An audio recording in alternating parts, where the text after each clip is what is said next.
Muito boa noite, amigos do Falar com Você, desta sexta-feira, né, dia 9 de abril.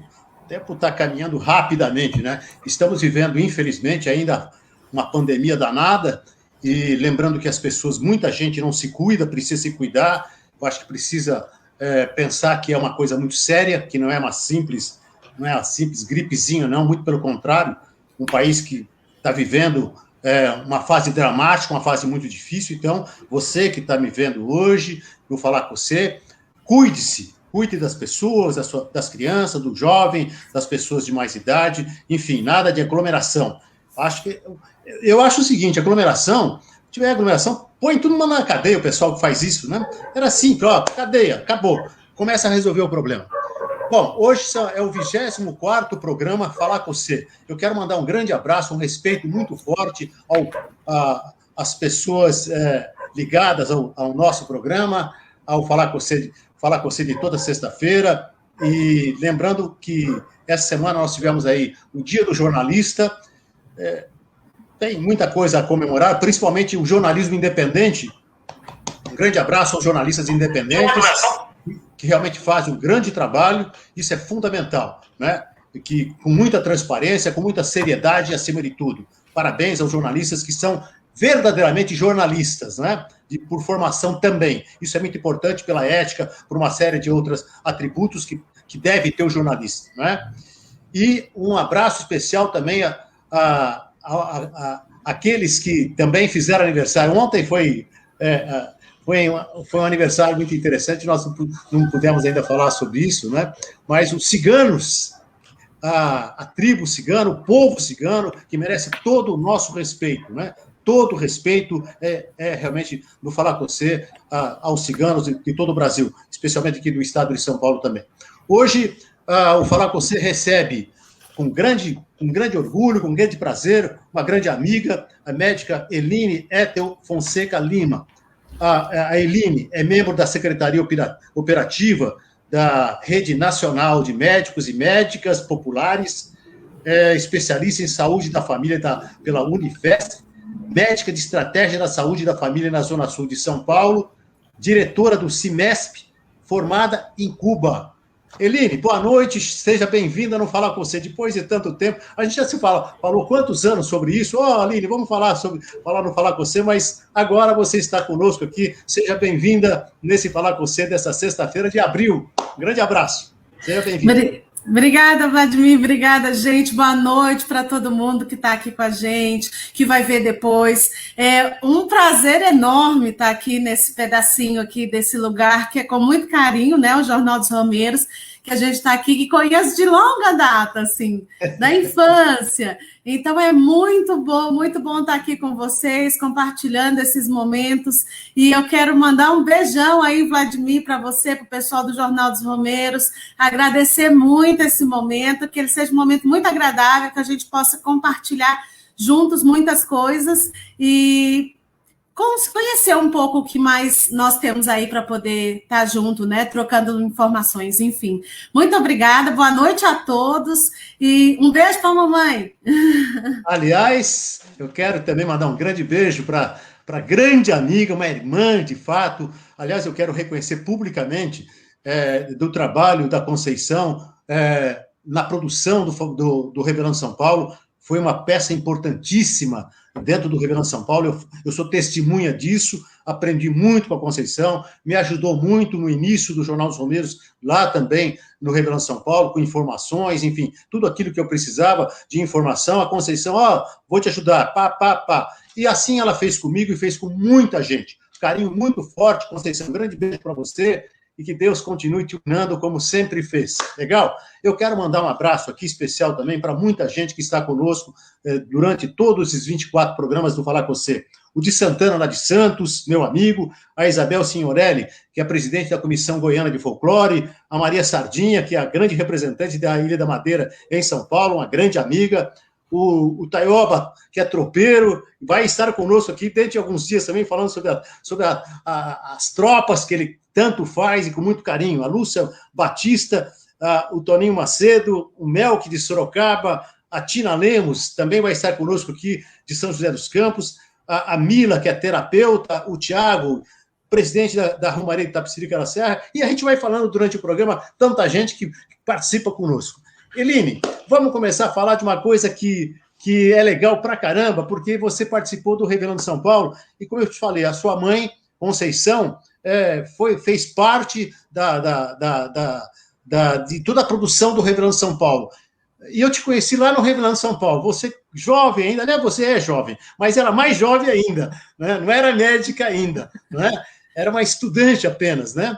Então, me fala um pouquinho daquele momento de Revelando São Paulo, da tua mãe, o que sobrou de tudo isso, Eline? É uma delícia falar do que a gente gosta, né? E o Revelando São Paulo só deixou muita coisa boa e fez parte da minha formação, né? A minha história se confunde com a história do Revelando São Paulo, uma vez que, quando minha mãe veio para cá, nós somos mineiros, né? Acho que daqui a pouco já vai dar para perceber. E quando minha mãe veio trabalhar no Revelando São Paulo, eu tinha 11 anos, né? E aí a nossa história se confunde. Dizer o que o Revelando deixou, o que ele deixou para todos nós, é extremamente difícil, porque deixou vida, deixou experiência de vida, deixou a convivência, os amigos, né? Deixou aquilo que talvez eu nunca teria acesso em conhecer e saber se não fosse o Revelando São Paulo, né? E se não fosse a minha mãe, que com muita persistência esteve lá desde o início e que também me ensinou muita coisa. Então, entender como é a cultura tradicional de São Paulo, especialmente, e todas as suas nuances e todas as suas maravilhas, eu acho que fez parte da minha vida, faz parte ainda da minha vida e do que eu sou formada, né? Talvez sem um Revelando eu não seria a pessoa que eu sou hoje. Legal, muito legal esse depoimento seu. Aliás, só podia esperar isso, exatamente isso. Bom, agora eu vou falar com a médica, né? Com a Eline Ethel, né? Que é médica, né? E é formada em Cuba, olha que legal, né? Puxa vida, que coisa boa, formada em Cuba. Ô, Eline, conta um pouquinho, como é que nasceu essa ideia de você fazer medicina em Cuba? Pois bem, falemos de Revelando São Paulo. E aqui eu vou falar muito... olha só a Maria Cubana, minha amiga, entrou aí, tá falando, ó. Muito bom. Eu tô muito... Sem falar de Revelando São Paulo, não tem jeito. Então, vou contar a história rapidamente como foi. E foi no âmbito do Revelando São Paulo. Eu estava uma vez na casa de Pau a Pique, lá no Parque da Água Branca, né? Porque o primeiro Revelando foi no Parque do Ibirapuera. Pouca gente lembra. O primeiro foi no Parque do Ibirapuera, depois foi lá para o Parque da Água Branca. Então, a gente conversando sobre cultura de paz, né? Eu vou falar agora do Frei Tadeu, que foi um grande amigo naquele momento, né? Eu estava passando por um momento muito difícil, de transição de vida. Meu pai tinha falecido, né, recentemente.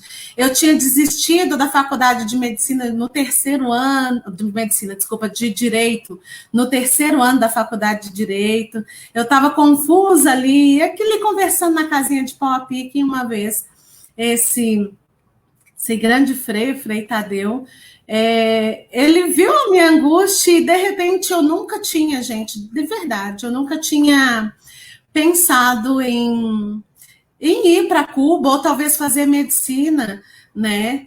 E aí o Frei Tadeu falou assim: Eline, por que você não vai fazer medicina em Cuba? Olha só. Eu falei assim: como assim? Como assim? Explique-me melhor. E aí a gente foi conversando e entendendo como era isso, né? E como fazia para que fizesse, né? Como a gente tinha que fazer para que aquilo acontecesse. E aconteceu. Só que tem um relato muito interessante que eu quero falar para vocês aqui. Antes dessa conversa, estava tendo Revelando São Paulo, e aí eu vou falar dos ciganos, né? Sim. Tinha a Lu Inayá, uma cigana que estava lá, né? No Revelando, com o stand, ela me chamou. Olha que interessante, ela me chamou e falou assim: vem cá. Eu falei assim: menina, eu estou muito apertada de trabalho, eu preciso trabalhar, mas vem cá rapidinho. Ela pegou a minha mão e disse assim: olha, tem uma coisa para te dizer, você vai cruzar mares. Eu falei: como cruzar mares, minha irmã? Como é que eu vou fazer isso? Como assim? Não, você vai fazer uma viagem longa, e essa viagem vai ser de anos. Eu falei assim, mas sem possibilidade, como que vai acontecer? Pois bem, aconteceu. Quando eu subi no avião, eu lembrei disso e falei, não é que é? Não é interessante? Como falar da minha vida sem falar de Revelando São Paulo? Impossível. Engraçado, né? E nós estamos falando do povo cigano, veja também a importância dele, né? Do povo cigano na vida da gente. Cada um tem um pedacinho, né? Do cigano. O brasileiro tem muito disso, né, Eline? Então é muito legal. Eline, é legal saber dessa história que até eu não conhecia, esses detalhes, né? De como que você acabou pegando o avião e foi para Cuba e fez a medicina lá. Me fala um pouquinho da vida na ilha. Por ser estrangeiro, eu queria que você falasse um pouquinho. Você foi bem acolhida lá, e eu queria que você falasse também, aproveitasse e falasse se todos os cubanos têm acesso à saúde e à educação. Como é que é a vida do cubano lá? Então, vamos lá. Primeiro, eu quero mandar... Tem uma amiga cubana aqui assistindo a gente, a Maria del Carmen. Ela está ali, a minha melhor amiga cubana, o amor da minha vida. Um beijo, Maria. E aí eu queria dizer para vocês que, assim, é um povo muito acolhedor. A gente chega assustado, não é verdade? As coisas não são... e constatar que as coisas não são como nos dizem, nos traz tranquilidade. Então, essa constatação foi vindo com o tempo, né? As pessoas lá são festa, são felizes, elas são amigas, acolhedoras, a gente, né, nas horas de folga tem a oportunidade de sentar na calçada, conversar, sentar na beira da porta, escutar música, conversar muito. Então, assim, lá, pela percepção que eu tive, os brasileiros são muito bem acolhidos. E falar de Cuba é uma coisa que me comove muito, porque com o passar do tempo eu vi que seria aquele lugar a minha segunda casa, e que por muito tempo, quase 7 anos, foi a minha primeira casa, né? E aí a gente fica pensando no que as pessoas dizem da sua percepção de Cuba, né? A percepção de Cuba talvez não reflita a realidade, né? Nós estamos pensando aí num país realmente pobre, com muitas dificuldades, mas eu quero dizer que eu não vi nunca nenhuma pessoa morrendo de fome. E isso acalanta o nosso coração, né? Eu não vi nunca nenhuma pessoa lá precisando de um remédio e não ter acesso a ele, né? A gente precisa fazer Teve um Roda Viva, eu até comentei antes, que um jornalista cubano foi entrevistado, e ele disse, foi perguntado para ele, né? Mas lá é uma miséria. Ele falou assim, eu não me atreveria a falar de um país em que eu não vivi nele, né? Em que eu não consiga dizer como é viver naquele lugar, né? Então, ele foi acertado quando ele disse assim, muito assertivo quando ele disse, olha, para poder entender, precisa viver. E quando você vive, você vê que a alegria supera todas toda a questão da realidade, assim, toda a questão das histórias que nos contaram sobre o que seria aquela realidade. Então, meus grandes amigos, meus grandes amores, meus grandes professores, pessoas que iam comigo para a faculdade de bicicleta, meus professores, que tomavam café comigo, que estavam comigo, me ajudavam quando eu estava doente, que estavam comigo mesmo sabendo, né? E eles sabem que a gente está longe da casa. E isso foi uma experiência que, nossa, é impossível não falar que marcou realmente a minha vida inteira. Legal, Eline. E esse acesso que eu te perguntei, a saúde, a educação você já falou, né? A saúde, não falta remédio, né? Isso já diz tudo, né? E a gente sabe que no Brasil não é essa a realidade. Infelizmente, não é essa a realidade, porque eu não sou médico, eu sou jornalista. Você pode falar de cátedra. O SUS deve ser o maior programa de saúde do mundo, só que não tem um amparo como se deve do governo. Essa que é a grande verdade. Deveria ter um amparo, sim, do governo, mais verba, mais investimento, para que todo mundo tivesse remédio a todo momento, principalmente aqueles que mais precisam, que é a maioria da população brasileira. Mas eu queria perguntar para você o seguinte, acesso à educação lá em Cuba, como é que é? Todos têm acesso? Então, a saúde e a educação são prioridades do governo de Cuba, Não é à toa que nós estamos diante aí dos países com melhores índices em educação e saúde, né, segundo a ONU. Então, a gente tem 100% de acesso à educação, 0% de analfabetismo, né, isso precisa ser pontuado, porque isso é quase impossível, né, de se ver. E a saúde é 100% de acesso, né? A gente sabe que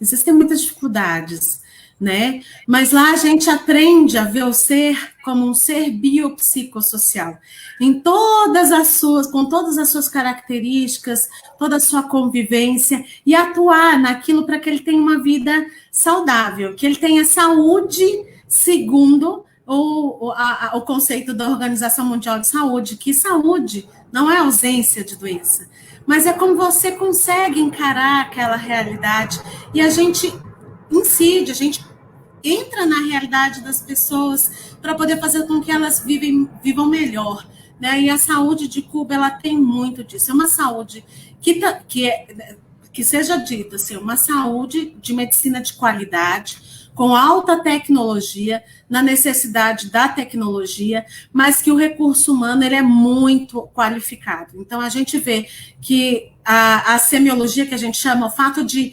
examinar as pessoas, de tocá-las, de escutar o que elas estão sentindo, faz toda a diferença na hora de você fazer o diagnóstico e dar um remédio. Por um exemplo, não é só, a gente aprende que não é só um exame que vai fazer com que a pessoa, que me diga o que a pessoa tem.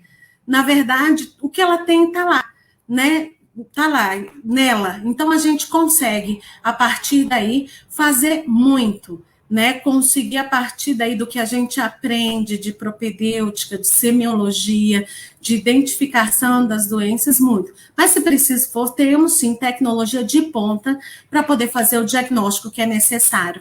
Essa diferença, essa relação médico-paciente que a gente fala, é uma relação estruturada, diferente, acolhedora, né? E isso faz a diferença na hora da gente estar com uma pessoa, que essa pessoa é uma pessoa, ele não é um cliente, ele é um paciente, uma pessoa que precisa da nossa ajuda e que dentro daquelas ferramentas que a gente aprendeu, nós vamos proporcionar para ela, então, uma qualidade na medicina, uma qualidade de atendimento para além dos recursos financeiros e tecnológicos, assim. Temos eles, mas a gente aprende que o primeiro recurso é o humano, porque a gente tem contato primeiro com o ser humano. Muito legal, viu? Muito legal isso que você está dizendo aí. Bom, nós estamos conversando com a médica Eline Ethel Fonseca Lima e falando um pouquinho já de Cuba. Eu queria saber duas coisinhas. Quando você retornou ao Brasil, já como médica, né? Você foi submetida a um exame, né, para poder clinicar aqui. E eu queria perguntar isso, eu estou te perguntando isso por uma razão muito simples. Quando os médicos cubanos estiveram no Brasil, prestaram relevantíssimo serviço, né? Muita gente criticou, os médicos cubanos não sabem nada, uma conversa fiada, né? E, na realidade, não é nada disso, como o testemunho seu é fundamental, porque você fez medicina lá em Cuba, e está testemunhando como é que é a medicina cubana, como é que é a saúde em Cuba. Eu queria perguntar para você, você submeteu a um exame aqui, né, Eline? Tranquilo? Sim, conforme a legislação vigente no país, tem uma prova chamada revalida.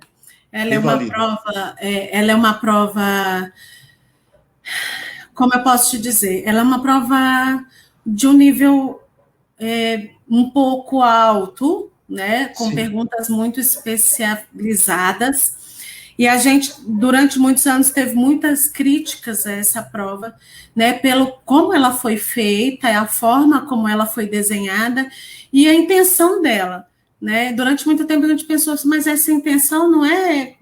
Essa prova não foi feita para a gente poder passar, né? E aí os esforços têm que ser redobrados, né? Quero frisar aqui que o currículo médico de Cuba tem compatibilidade de um pouco mais de 98% com o currículo médico brasileiro, né? O que muda é a saúde pública, porque é diferente, né? Sim. E aí a gente se depara com uma prova um pouco confusa, né?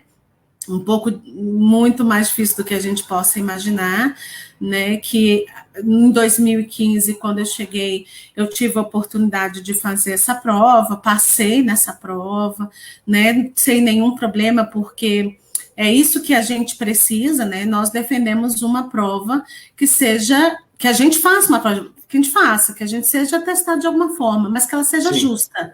Que ela seja justa, né? Fiz uma prova não tão justa, tive a oportunidade, então, de me isolar, fui para Manaus, me isolei lá em Manaus durante 3 meses para poder estudar, né? E a gente já vem preparando, né? Se preparando durante a jornada dentro da medicina para poder fazer as adequações, né? Dentro da medicina brasileira, que a adequação é legal, né?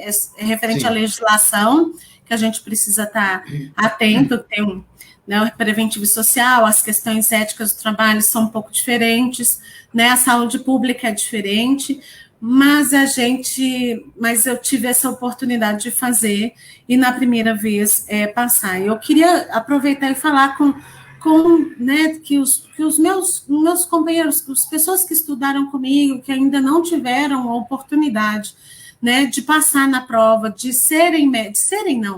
de atuarem como médicos, Sim. Porque nós somos médicos desde que nós nos formamos, sempre seremos. E eu quero pensar em que a gente, em algum momento, tenha a oportunidade de ter um revalida justo, adequado, né? Teve um tempo, e eu não sei o dado concreto, mas eu vou só sinalizar aqui. Teve um momento em que alguns médicos brasileiros foram submetidos a essa prova como teste, né? E a aprovação foi pouquíssima, né? Quase nenhum brasileiro médico passou nessa prova. Foi um teste, né? Não foi uma prova real. Mas, assim, para sinalizar que a vontade de quem estuda fora é de poder exercer no seu país de origem, ou seja, onde for, a medicina de qualidade que aprendeu, né? E que, sim, queremos que as pessoas saibam que nós tivemos uma medicina de qualidade, né, na nossa formação, queremos, mas que essa prova seja justa, né? Que ela seja uma prova capaz nenhuma prova, para mim, é capaz de testar os nossos conhecimentos, né? Essa é a realidade, mas que minimamente ela consiga ser justa, né? Eu queria só falar uma coisinha, desculpa, Vladimir. Claro, pode falar. Eu queria falar um pouquinho justamente sobre o programa Mais Médicos, né? Um programa muito bom, muito interessante, e que agora eu queria trazer um pouquinho para a realidade nossa. Se nós tivéssemos aí todos os médicos que tiveram apoiando o Brasil na época do programa Mais Médicos, talvez o combate à pandemia agora fosse um pouco diferente, né? A gente teria, então, pessoas mais assistidas. E aí a gente tem visto ir pagando o preço por poucos profissionais médicos em muitos âmbitos, né? A gente vê que existe um corporativismo médico, os médicos são fechados, então é muito difícil para o médico que vem de fora ter a oportunidade de exercer a medicina, mas é um programa que vale a pena a gente conversar sobre ele, porque ele teve um acesso e deu acesso às pessoas ao médico, né? Teve gente que nunca tinha visto um médico na vida, teve a oportunidade de ver um médico, né, do programa Mais Médicos, né? E é isso que eu quero deixar aqui pontuado. Muito legal você falar isso aí, porque é evidente que houve um avanço, né, no atendimento, principalmente nas regiões mais distantes do Brasil, né, onde a carência não é só com relação à medicina, inclusive da informação. A gente sabe que, por exemplo, tem lugar do Brasil que não tem emissora de rádio, não tem jornal, não tem informação nenhuma. Então, como é que você pode transformar um país numa grande nação se você não tem uma assistência médica adequada, se você não tem uma informação correta, justa, com responsabilidade? São essas coisas que acontecem no país. E a gente está aqui, não é para denunciar, é para falar, para conversar sobre, né? A gente precisa falar o que acontece. Nós temos que emitir a nossa opinião. Eu, como jornalista, me sinto na obrigação de efetivamente falar. E eu falar com você tem esse objetivo, né? Conversar com as pessoas, trazer as pessoas que possam realmente falar, abrir a boca e falar, mostrar a sua experiência, a sua visão de vida. Isso é fundamental. Eline, uma coisa que eu queria te perguntar é o seguinte: você falou de Cuba, de toda a experiência, do acolhimento, que é fundamental, não é? As pessoas em qualquer canto do mundo, esse acolhimento é fundamental. Isso te levou a ser hoje uma especialista como médica da família? Me fala sobre isso. Eu falei no início que nós somos aquilo que vivemos, né? E aquilo que experienciamos, enfim. E esse acolhimento que foi me dado, esse amor que eu tive lá, pelas pessoas de lá, ele mudou a minha realidade de vida, mudou as minhas perspectivas, mudou a minha forma de encarar o mundo e as pessoas, né? Me fez uma pessoa muito melhor do que eu era antes. E que se não fosse esse acolhimento, talvez eu tivesse desistido no início, né? Talvez se não fosse uma coisa que fosse acolhedora, né? E com muito amor, talvez eu teria desistido, porque não é fácil a saudade, né? A saudade da família, a saudade da minha mãe, que foi muito grande, mas esse amor, esse acolhimento, ele faz com que a gente consiga passar, né, pelas dificuldades de fazer um curso como esse, no âmbito de uma segunda família, que com o tempo eu fui fazendo lá, né? Lá a gente fala que eu tenho uma mãe cubana, e a Caridade, que é a mãe da Maria, que eu tenho muita saudade da Caridade, foi minha mãe, foi meu porto seguro, a Maria, os meus amigos da faculdade, as pessoas que tiveram comigo, e toda essa caminhada, essa jornada também de chegar lá até voltar, só foi possível por isso, né? Por esse amor que a gente foi construindo juntos. Muito legal. Eu queria mandar um abraço aqui. Aliás, eu quero registrar a presença do Daniel. Não sei se o sobrenome dele é esse mesmo, Elefson, mandando um grande abraço para você, reconhecimento do teu trabalho como médica, né? Viva Cuba. Fátima Aparecida Santos, a Isabel Signorelli, um grande abraço para a Isabel. Isabel, precisamos voltar a falar, tá? Muita coisa acontecendo em Goiás aí, e eu sou também um apaixonado por Goiás. E a Isabel está fazendo um trabalho maravilhoso lá com o presidente da Comissão Goiana de Folclore, um grande destaque aí em Goiás. O Arroz Vermelho, a Lúcia, lá de Cruzeiro, né? Mandou um grande beijo para você. Nossa, como a Eline está linda!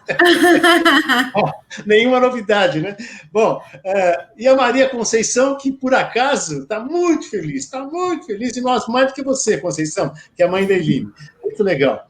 E a gente está conversando com a médica Eline Ethel. Eline, me fala uma coisa, você hoje trabalha no SUS, aí na Zona Sul de São Paulo, como é que é a sua clientela? Quais são os problemas mais pontuais da sua clientela hoje? Então, a gente precisa dividir, eu faço isso didaticamente, né? Isso não acontece, essa divisão não acontece na prática, mas a gente precisa pensar, né, do cenário antes e pós-pandemia, né? Que o cenário anterior à pandemia não era um cenário, complexo, né?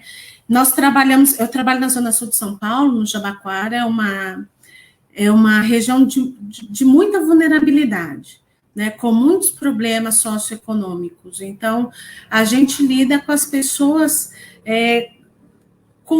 não só com as pessoas, mas com o lugar onde elas vivem, com as pessoas que elas convivem, né, porque elas trazem isso, elas trazem essas questões que afetam a saúde física, a saúde mental, né? E hoje a gente está falando aí de uma população que já era muito vulnerável. E quando eu falo vulnerável, gente, é assim, pessoas que não têm o que comer. A gente vê um cenário assim de mulheres, mães, né, chefes de família que foram deixadas, então, pelos pais das crianças e que têm, em algum momento da vida, que lutar para poder sobreviver, né? E a maioria dessas pessoas que são vulneráveis, nós temos visto que são essas mulheres, né, que têm vivido um momento complexo em suas vidas para poder conseguir sobreviver.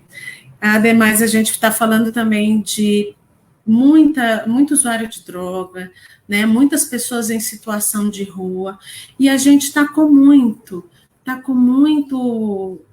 Estou aqui me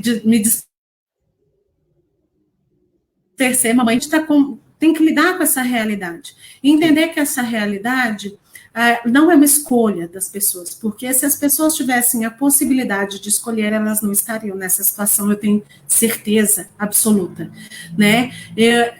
Nós atendemos aí aproximadamente 450 pessoas por mês, e essa é uma realidade muito complexa. Não são todas as pessoas, mas quando a gente fala de pessoas vulneráveis, a gente está falando em todos os aspectos, né? Sem acesso à educação, né? Que não tiverem em algum momento, e graças ao SUS, têm em algum momento acesso à saúde, né? Que não tem acesso a alimento, né? Que não tem acesso a nada, a uma informação adequada, a formação. Então, a gente tem que lidar com a realidade dessas pessoas, que são realidades muito duras, que têm piorado com o cenário da pandemia, né? As pessoas têm ficado doentes, né, de coronavírus, e isso tem possibilitado o trabalho delas, a locomoção delas. Essa pandemia veio tirar o pouco, né, que elas tinham. E agora a gente vê um cenário muito pior do que a gente tinha antes, que já não era bom, mas que a gente tem visto essa piora. Eline, trabalhando com essa clientela que você acabou de informar, da vulnerabilidade, das dificuldades de vida, né? E elas não têm nenhuma razão para ser assim, mas são assim em função da própria vida que levam e da estrutura social do país, né? Que deixa muito a desejar em vários aspectos, né? Isso é uma realidade, ninguém pode negar isso. E eu pergunto a você o seguinte: como é que fica o psicológico da médica? Porque também a médica é um ser humano, como outro qualquer, como um ser humano, né? E aí, você acha que você tem que se preparar mais ainda, porque você falou de Cuba, que não tem fome, né? Ninguém morre de fome lá. Então, essa vulnerabilidade lá não existe. Eu queria perguntar para você, como é que fica a cabeça da médica ao se deparar com um quadro tão dramático, né, trágico como é esse? Olha, Vladimir, sendo assim extremamente sincera, existem dias e dias na nossa jornada de trabalho, não é verdade? E a gente vai desenvolvendo algumas ferramentas na nossa existência para poder também sobreviver à realidade tão dura das pessoas. E eu tenho dito assim, enquanto eu estiver aqui, trabalhando aqui, né, eu vou dar o máximo que eu puder, enquanto eu estiver aqui, né, a pessoa que estiver na minha frente, ela vai ser tratada dignamente com a pessoa, suas queixas ouvidas, e eu farei tudo aquilo que me for disponível, né, que estiver dentro do alcance do meu atendimento, para acolher e para resolver, né? Aí, na tentativa, dentro do meu trabalho, de fazer o melhor que eu posso fazer, né? A gente não pode fazer tudo e ninguém consegue fazer tudo, não é verdade? Essa não é nossa responsabilidade direta, a gente tem que responsabilizar as políticas públicas por isso, mas dentro daquilo que é da minha possibilidade, da minha realidade, do meu trabalho, eu faço. Eu saio da unidade básica todos os dias à noite, pensando naquelas pessoas, mas em determinado momento eu trato de não pensar nelas, porque eu preciso estar forte, eu preciso estar bem para continuar ajudando todas aquelas pessoas. E eu não falo nem ajudar, eu acho que é um termo errado, sabe? A gente não está ajudando ninguém, né? A gente está fazendo a nossa obrigação. Isso não é ajuda, ninguém está ali trabalhando de graça, né? Nós temos que fazer o melhor dentro do nosso trabalho, né? Dentro daquilo que nós, né, temos que fazer, essa é a nossa contrapartida e nossa obrigação, né? Mas eu penso que eu preciso continuar, né? Existem dias bons, existem dias ruins, existem dias péssimos, mas eu preciso continuar, né? Porque eu preciso cumprir aquilo a que eu me propus. Oi, Eline, quem te mandou um grande abraço foi a Irene Fernandes. Ai, a Irene é uma figura carimbada, né? Aliás, o casal, né? Ai, meu pai! Meu pai, seu Bernardo. Nosso pai. Aliás, ele faz uma dupla comigo como cantores, imagina. Oh, Ai, cadê nosso caderninho de causa, seu Bernardo? Olha, coisa de louco, viu? Estamos devendo um caderninho de adivinhança. Muito legal. Um abraço para o Jacaré, fotógrafo aí de Itapevi, o Chico Aranha, que foi presidente da Romaria dos Cavaleiros aqui de São Jorge, a Vanusa Caimbé, né, indígena, a Noeli da Baçaí, a Lorena lá de Santos, o Wellington Kemes, meu amigo lá de Sorocaba, aqui da região. O Wellington Kemes é jornalista também, um grande abraço, Wellington, parabéns pelo dia da semana, que foi o dia do jornalista. O Faustino Osvaldo, que estará conosco aqui, que é jornalista, escritor, enfim, vai ser muito legal no dia 7 de maio. Já estou cantando a bola, porque vai ser sensacional. O Luciano Fontebasso, presidente da Romaria de Jundiaí, uma romaria muito, muito importante, tem mais de 100 anos, uma das mais importantes do Brasil, a Lúcia Miserochi, a Rita, contadora de histórias, a Solange Alves, que esteve conosco, caminhoneira, carreteira, dirige uma carreta, brincadeira, né? Aliás, a mulher está em todos os espaços, né? Eline, com essa pandemia, como é que fica os agentes de saúde, os médicos? Porque a gente sabe das dificuldades, dos perigos também. Fale um pouquinho sobre isso. Então, a gente... É um momento bem crítico. Na verdade, nós estamos vivendo um momento mais crítico da história da pandemia no Brasil. E com trabalhadores e trabalhadoras expostas o tempo inteiro, é muito complexo a gente pensar que, né, no desempenho da nossa função, a gente precisa ter todos os equipamentos de proteção necessários, e isso é uma coisa muito complexa, né? A gente está vendo aí a realidade, que é um pouco difícil. Existem lugares com dificuldade de distribuição para os trabalhadores, tá? Né? De máscaras adequadas, né? De proteção adequada. Então, os trabalhadores e trabalhadoras têm se adoecido muito. E isso tem piorado o quadro de assistência, né? Às vezes, e tem sobrecarregado as pessoas que não se adoeceram ainda. Né?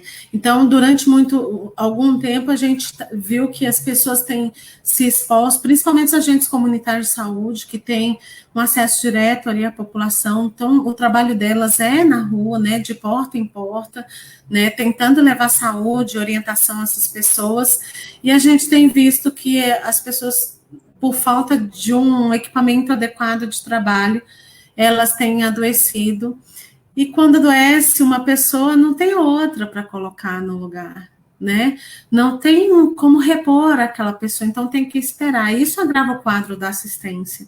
Então, hoje a gente tem, agravado pela pandemia, a gente tem um déficit na assistência das doenças crônicas não transmissíveis, né? Porque é uma realidade que a gente tem vivido, né? Essa realidade da pandemia trouxe algumas consequências para assistência, né, para cuidar das pessoas, ter o cuidado continuado das pessoas, né, porque elas não se adoecem só de coronavírus, elas se adoecem de outras coisas, mas a demanda do coronavírus é tão imensa que nós não temos disponibilidade pessoal nesse momento para conseguir abarcar toda a demanda necessária da população. E não é com muita tristeza que isso acontece nesse momento. Né? A gente não pode deixar de pensar na pessoa que está com a sua pressão alta descontrolada, com sua diabetes descompensada, né? Com suas doenças de base que precisam de cuidado, né? Então, é um momento muito crítico, né? Dentro dos atendimentos feitos, mais de 90% são atendimentos, né, das pessoas infectadas por coronavírus. Isso tem sobrecarregado os serviços, sobrecarregado os profissionais de saúde e tem trazido consequências, né, tanto para a saúde mental dos trabalhadores quanto para aquelas pessoas que precisam de cuidado das suas outras doenças de base, da sua vida, né, enfim. E isso é o que a gente tenta incessantemente não parar de fazer, mas somos poucos, né? E aí eu falo, somos muito poucos, então a gente está precisando montar estratégias para poder fazer com que a população não se sinta desamparada nesse momento. Eline, falando em pandemia, você acha que, como é que você viu esse quadro? Você acha que o Brasil não se preparou adequadamente para poder atender lógico, né? Porque a coisa começou lá na China, muito antes, e o Brasil parece que demorou demais para poder entender a gravidade do problema que nós receberíamos com certeza, né? Aí o cara fala, mas o Deus é brasileiro. Tá, o Deus é brasileiro, mas você tem que ajudar, porque senão a coisa não anda, né? Então eu te pergunto, você acha que o Brasil não se preparou adequadamente? E você tem como médica, qual é a tua previsão dessa pandemia? Qual é o tempo que ainda nos resta aí pela frente? Se é que dá para fazer projeção, né? Uhum. A gente precisa pensar. Eu anotei as projeções, mas você tinha falado da pandemia, desculpa. Então, se houve uma preparação, se o governo se preparou, tá. O país se preparou adequadamente, né? Olha só, primeiro a gente tem que partir do princípio que nós somos um dos últimos países do mundo a pensar em vacina, né? Hoje a única solução plausível, né, acessível à doença, ao combate, né, da transmissão da doença é a vacina. E nós fomos os últimos a pensar nisso. E isso, nós estamos pagando pelas consequências disso e pelas consequências do negacionismo. Então, a gente se deparou com uma pandemia, estávamos despreparados para ela, com informações truncadas, com inverdades, né, com coisas que não são a realidade dessa doença.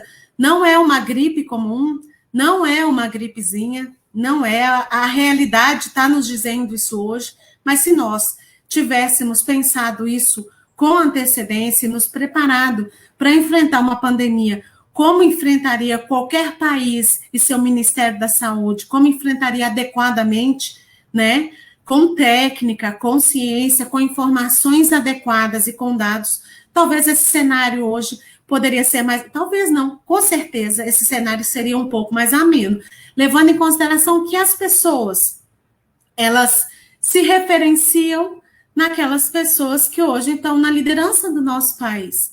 Então, é complexo. Se uma liderança do nosso país nos diz que não vai usar máscara, a população não usará. Se a representação do nosso país nos diz que não vai tomar a vacina, quem que vai querer, né? Se ele nos fala que existe um medicamento, um tratamento precoce, né? Como fazer com que a população, e aí eu falo que essa oportunidade é grande, assim, da gente estar conversando hoje, porque é exatamente isso. O despreparo, as informações falsas, né, levaram ao que nós temos hoje de cenário em relação à pandemia. Então, assim, nós sabemos das dificuldades das pessoas, né, mas nós estamos num cenário cruel, de muita tristeza e de uma transmissão descontrolada desse vírus, que talvez se a gente tivesse pensado com antecedência, hoje a gente não estaria nesse cenário. Agora, em relação às projeções, complexo? Projeções. Sim. E essas projeções são complexas porque é um cálculo exponencial que a gente faz, né? Então, a gente calcula a quantidade de pessoas infectadas e a capacidade que elas têm de transmitir o vírus, né? Então, a gente faz as projeções baseadas na transmissibilidade, levando em consideração todas as variantes que nós temos hoje. Então, se a gente tem uma variante com uma transmissibilidade, um poder de transmissibilidade maior, exponencialmente esse número será maior. Obviamente, não me atrevo a fazer aqui esse cálculo, mas posso dizer que depende muito de nós, né? Para que essa realidade desse cálculo seja mudada, né? Se nós conseguirmos hoje manter o nosso isolamento, né? O nosso distanciamento social, e aí precisamos falar um pouco mais de isolamento depois, o distanciamento social adequado, o uso adequado da máscara, o uso do álcool em gel, talvez não aglomerar, né? A gente tem visto uma dificuldade muito grande aí na questão das aglomerações, das pessoas saindo sem máscara. Então, essa realidade, esses números que poderiam ser realidade, talvez nós, com políticas adequadas, com informações adequadas, a gente consiga, então, frear essa transmissibilidade. Eu, particularmente, aí sou eu que estou dizendo, não acredito que até o fim do ano a gente consiga parar e eliminar a pandemia do país, tá? E aí a gente precisa falar depois, em algum momento, do isolamento, do que é o distanciamento, por que isolar, por que isolar os contatos, né? E também da realidade das pessoas que precisam ficar isoladas e não têm oportunidade de fazê-lo. Né, precisam trabalhar ou vivem num lugar tão pequeno, com tantas pessoas, e essas coisas precisam ser levadas em consideração também. E a gente tem que considerar quem precisa trabalhar, muitas vezes é obrigado a sair e sai para trabalhar, tudo bem, mas é inadmissível festas, né? Pessoal fazendo festas, aglomerando, como se nada tivesse acontecendo, como se tivesse um país que não tem problema algum, né? Que não tem vírus, não tem pandemia, e as pessoas são totalmente irresponsáveis para isso, né? Eu acho também, eu sei que é difícil, principalmente em centros menores, a fiscalização tinha que ser mais rígida, de tal maneira que penalizasse efetivamente essas pessoas que fazem isso, né, que desrespeitam o próximo, né? Porque não é uma questão pessoal, sou eu apenas. Não, e o outro? Como é que fica? É uma questão simples de analisar, né? Aliás, é um preceito cristão, por sinal, né? Respeite o outro para se respeitar, é bem assim. Mas, lamentavelmente, não é essa a realidade do país. Falta muito educação, né? O problema do Brasil, eu penso assim, Vladimir Aguimon, jornalista, está dizendo, o grande problema do Brasil, falta educação, uma educação de qualidade para todo mundo. O dia que nós tivermos uma educação, acesso, principalmente educação pública, com acesso a todo mundo, nós vamos realmente transformar isso aqui numa grande nação. Vai demorar, mas eu espero que ainda alguém possa alcançar isso. Bom, eu queria perguntar para você a importância do SUS dentro desse contexto todo. Então, a gente vive um momento, assim, a percepção que eu tenho quando eu chego, e talvez eu não teria essa percepção, obviamente, se eu não fosse médica, mas depois que eu cheguei, que eu tive essa percepção, comecei a trabalhar no SUS, a gente vê a grandiosidade de um sistema de saúde, né? É grande, é um dos melhores sistemas de saúde do mundo, né? Com suas imensas dificuldades, né? Nós estamos falando de 210 milhões de pessoas assistidas pelo SUS. Nós estamos falando que o SUS está na nossa vida completamente, não só quando você busca por assistência médica, né? O SUS está ali, no que a gente come, né? Porque a Anvisa, ela tem que fiscalizar tudo que a gente come, né? E tem que fiscalizar tudo que a gente bebe. Ela está nas nossas vacinas. É impossível, até ontem, né? A gente depois pode conversar sobre isso, comprar uma vacina. Nessa vacina, todas as vacinas só são possíveis porque o SUS nos subsidia essas vacinas, né? Nós podemos falar que transplante hoje, nós não temos condição, você pode ter milhões de reais para pagar por um transplante dentro do território brasileiro, você não pode pagar por ele, porque é pelo SUS que esses órgãos são regulados. Então, a gente precisa falar do SUS para além daquelas experiências muito complexas, né? Nós sabemos que não é fácil, nós estamos vivendo uma precarização aí do SUS em relação ao seu financiamento, né? A gente está aí com uma EC 95, com a emenda constitucional 95, que foi aprovada, e ela tira aí muito do que é o financiamento do SUS, trazendo sucateamento para o SUS, né? Por esse grande sistema de saúde, um dos melhores do mundo, que nós sabemos, e sucateando esse sistema, né? E a gente precisa pensar por que sucatear um sistema que ele teria que funcionar, né? E funciona bem, levando em consideração a proporção da nossa nação. Nós temos muitas pessoas, um território gigantesco, né? Para chegar aí à assistência médica. E como que a gente vai pensar, então, no SUS em relação ao financiamento? Será por quê?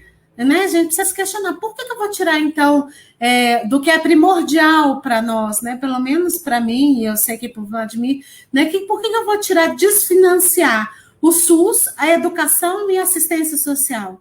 Né? São coisas que a gente precisa pensar, que a gente precisa refletir sobre elas. Não seriam coisas essenciais, e a gente está aí no momento vendo que cada vez menos nós temos condições de manter o SUS como está, com o financiamento que ele tem, né? A gente poderia falar das formas de financiamento, que é tripartite, que é, né, municipal, estadual e federal, né? A gente sabe que a maior parcela vem do governo federal, mas que tem financiamento municipal, financiamento estadual, mas depois que a gente deixou a emenda constitucional acontecer, a gente tem que barrá-la, né? Porque vai piorar o quadro da assistência pelo SUS no país, e a gente precisa pensar quais os motivos disso, né? Será que a gente precisa, em algum momento, e eu faço um questionamento, tá? Não estou aqui para poder levar as pessoas a uma conclusão sobre isso, mas será que se eu sucatear o SUS, deixar o SUS tão ruim em relação ao... Porque é por aí que a gente mina, né? O financiamento. Vou deixar ele tão ruim que daí eu venho como alternativa para que as pessoas consigam pagar por um serviço que deveria ser um serviço grátis, gratuito, público, de acesso universal. Como é que a gente vai ter? A gente precisa pensar, né? Eu deixo tão ruim, deixo acesso, sucati, não chega insumo, não chega remédio, não chega material para trabalho, não tem como contratar mais pessoas. Eu deixo tão ruim que daí depois eu venho como alternativa privada para que as pessoas consigam pagar, nem que seja pouco, e aí a gente tem vários modelos já acontecendo aí no nosso cenário nacional, né? Planos de saúde, né? Assistência complementar que a gente chama, planos de saúde com pouquíssima resolução, planos de saúde ruins, né? Com atendimento ruim, com acesso ruim, e que a pessoa está lá pagando, tem outros cartões também, tem uns cartões aí de saúde que eles acontecem por aí, e que a pessoa, né, no afã de cuidar da sua saúde, e aí eu não estou julgando as pessoas que fazem isso, pelo contrário, né, eu acho que as pessoas, elas buscam a forma de cuidar da sua saúde da melhor forma possível, não é verdade? E aí, as pessoas, no afã de se cuidarem, elas entram elas pagam um plano de saúde, né, um plano de saúde que a gente chama de segunda, terceira linha, faz um cartão, só que aí a gente vê que a pessoa talvez não tenha condições de cuidar realmente da sua saúde, porque ela vai ter que fazer um exame, e ela vai ter que pagar por aquele exame. Né? Por isso que a gente vê, em determinado momento, consultas tão baratas, porque não se ganha nas consultas, se ganha nos exames. Né? E um pedido de exames exorbitante, uma falta de prevenção quaternária. Prevenção quaternária, gente, é quando a gente não solicita um exame ou não faz um procedimento que ele possa prejudicar a pessoa. Né? Isso chama prevenção quaternária. Eu, quanto médica, preciso avaliar, aquela pessoa realmente precisa daquele exame? Aquele exame é realmente necessário? Eu vou trazer mais angústia para a pessoa pedindo aquele exame, ou eu vou trazer alívio para ela. Né? Então, existem alguns exames de risco também. Então, a gente precisa avaliar, fazer prevenção quaternária adequada e pensar que nós estamos sendo onerados duas vezes, porque os nossos impostos pagam pelo SUS. E a gente vai lá, vai no plano de saúde, busca uma saúde que a gente precisa se cuidar, né? Isso não é uma coisa que... É a nossa realidade, a gente quer se cuidar, né? Vai lá, busca cuidado, mas na hora de finalizar aquele cuidado, eu vou precisar voltar para o SUS de novo. Né? Então, está saindo do bolso do contribuinte o SUS, mais o plano de saúde dele. Né? E é uma realidade que a gente tem visto, é constante isso. Né? E as pessoas realmente elas estão desesperadas por assistência, desesperadas por se cuidarem, né? E nem sempre elas estão tendo o acesso que elas merecem. E a tendência é piorar. Se a gente vê um financiamento com a tendência a sucateamento do SUS, desse programa maravilhoso, a gente vai ver cada vez mais isso acontecendo. Eu ia fazer uma outra pergunta, mas você já respondeu. Se o governo federal não precisaria investir mais no SUS, coisa que não está acontecendo, né? Corte de verba do SUS, corte de verba da educação, e aí vai, né? Aí vai. Vamos lá. Vamos privatizar, vamos privatizar tudo, né? Essa que é a realidade. E eu não sei o que vai acontecer, né? Será que vamos voltar a 1500? Voltar a ser colônia de fato e de direito? Com essas coisas do jeito que está acontecendo? Bom, eu queria que você falasse um pouquinho agora, eu sei que você faz parte da Rede Nacional de Médicos e Médicas Populares, né? Eu queria que você falasse um pouquinho sobre isso. As pessoas, muita gente não conhece. Eu queria que você explanasse um pouquinho o que é isso, essa rede, qual é a função, qual é a atividade principal dela. Vamos lá, a Rede Nacional de Médicas e Médicos Populares, ela surge no momento, assim que eu volto, ela surge ali em 2015 na tentativa de fazer um contraponto a toda essa a toda a questão médica imposta para nós nesse momento, né?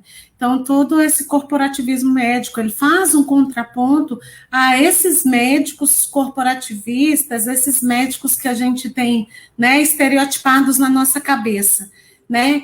Então, esse contraponto é um contraponto, né? E tem gente que não gosta de falar essa palavra porque está em voga, mas tudo que a gente faz é política, toda a nossa vida é isso, né? Mas um contraponto político, essa realidade médica, né? Dessa atenção médico-centrada, que a gente chama como se o médico fosse resolver todos os problemas, né? Contra esse corporativismo médico, onde os médicos estão fechados em si, contra a elitização da medicina, né? Nós estamos vendo aí que hoje no Brasil infelizmente, só tem acesso à medicina aquelas pessoas que têm condições de pagar. Hoje nós estamos falando aí de uma mensalidade em torno de 8, 10 mil reais por mês para a pessoa ser médica, né, e médico no Brasil.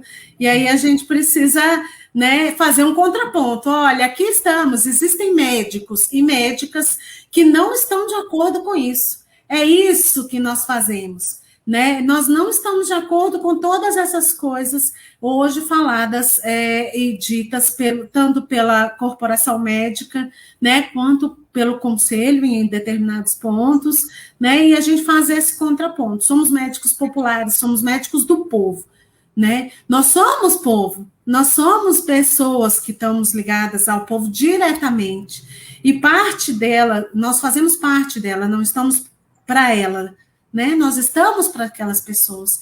E é esse contraponto político que a gente faz.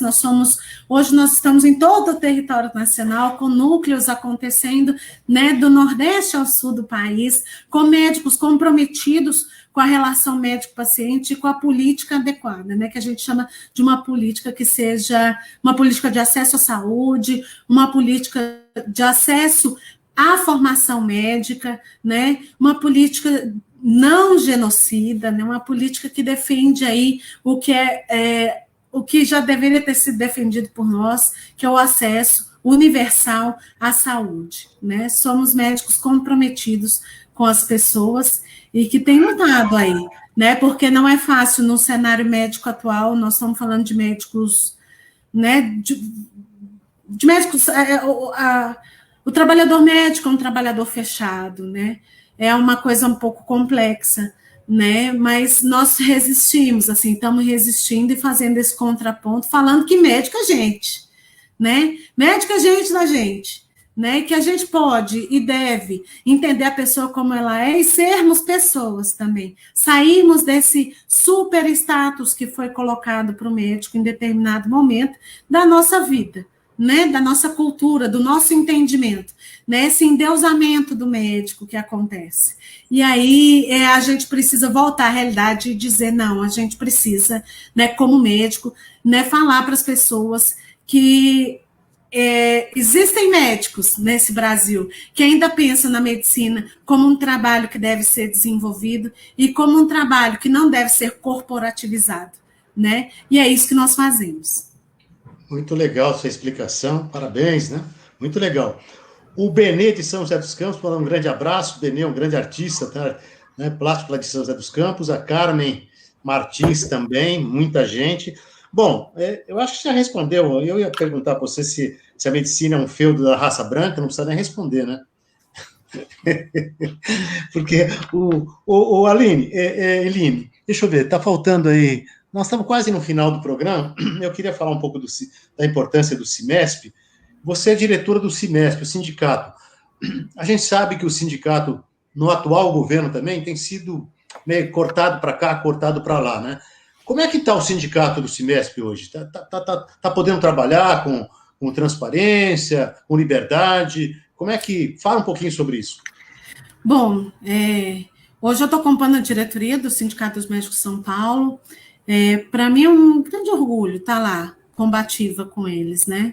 É muito bom estar naquele espaço e entender também como funciona aquele espaço, né? Que um espaço até então, por mim, desconhecido efetivamente, né? Eu nunca tive na diretoria do sindicato, né? E agora a minha aproximação tem sido bem grande.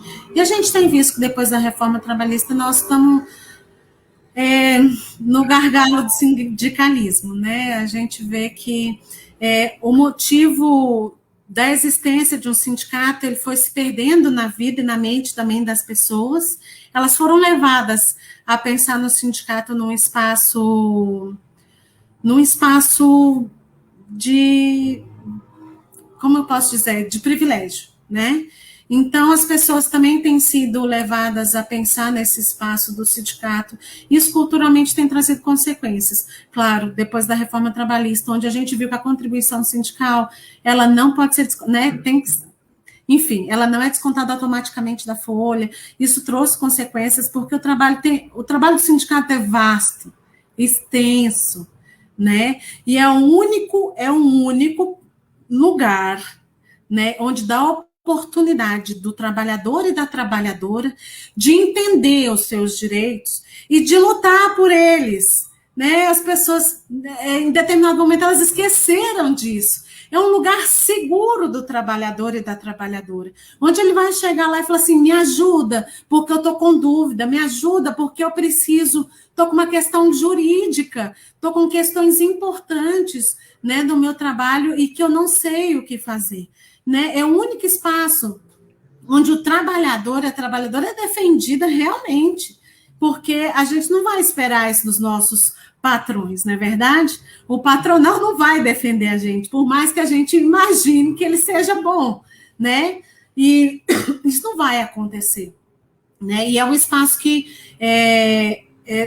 se perdeu, né, na história do Brasil, né, se perdeu com a reforma trabalhista, né, nós temos muitas lutas para continuar levando o trabalho do sindicato, né, nós estamos falando de um sindicato de médicos, né, Sim. é complexo, né, quando a gente fala assim, médicos, vamos nos sindicalizar, num ambiente onde a hostilização, né, do trabalho do sindicato tem sido muito grande, o sindicato tem sido hostilizado, né, ele tem sido...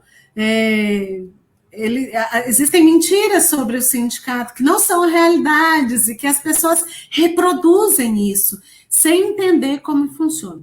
E isso não é a realidade só do sindicato do Simesp, isso é a realidade de todos os sindicatos hoje, né, aqueles que estão aqui em São Paulo. E o trabalho tem sido cada vez mais difícil, né? A gente precisa voltar a pensar que o espaço do trabalhador e da trabalhadora no Brasil, ele precisa ser reconhecido, e reconhecido em todos os seus aspectos, na proteção do teu trabalho, na proteção das leis trabalhistas dentro do seu trabalho, na proteção da moral desse trabalhador, né, contra os abusos do patronato em relação ao trabalhador, de uma carga de trabalho adequada para as pessoas trabalharem adequadamente, e esse lugar seguro é o sindicato, e ele foi... Né, as mentiras sobre sindicatos, elas têm repercutido de uma forma muito ruim, né? As pessoas precisam voltar a pensar como um lugar do trabalhador e para o trabalhador. Bom, infelizmente, nós estamos praticamente chegando no limiar do programa, mas ainda há tempo de agradecer a Iris Lima, a Eliane Pinheiro, que por sinal é sua irmã, manda um grande beijo, né, Eliane? Geralda da Conceição e a Kátia Guimon, que está lá em San Diego, nos Estados Unidos, falando da importância do teu trabalho. Nossa, uma fã sua. Regina Rodrigues, parabéns, Eline, orgulho já ter sido sua professora, muito sucesso para você, muito legal. Olha só. Eline, a gente tinha muita coisa para falar ainda, mas eu queria que você prometesse uma coisa nesse encerramento, antes das suas considerações finais. Eu queria falar de preconceito, discriminação na classe médica, eu sei que existe, mas vamos deixar para um próximo programa. A Vilma Helena Ribeiro, parabéns, Eline. Minha tia. Jefferson Ribeiro Leite, lindeza, enfim. Aí, ó. Iris Lima, muita gente participando. Coisa linda. Eu quero agradecer a todos que participaram, foi uma belíssima entrevista. Aliás, não é entrevista, é um bate-papo gostoso com a Eline, uma grande amiga, uma grande profissional. Acima de tudo, antes de ser profissional, uma grande pessoa, uma pessoa maravilhosa. É isso aí que eu tenho que falar, aliás, de família maravilhosa, né? De mãe sensacional, da irmã, toda a família, né? Família sensacional, que eu tenho muito orgulho de ser amigo de vocês. Eu queria dizer para você o seguinte, que você possa voltar outro dia. Não conseguimos terminar, esgotar a pauta como já era de se imaginar, mas eu quero que você se comprometa a dizer, olha, Vladimir, vamos voltar a remarcar para que você volte a falar, porque nós temos muita coisa para falar. Eu acho que pudemos abordar assuntos pontuais, assuntos importantes dentro da medicina. Tem uma coisa que eu quero falar, que não vai dar para falar hoje, que são os médicos pelo Brasil.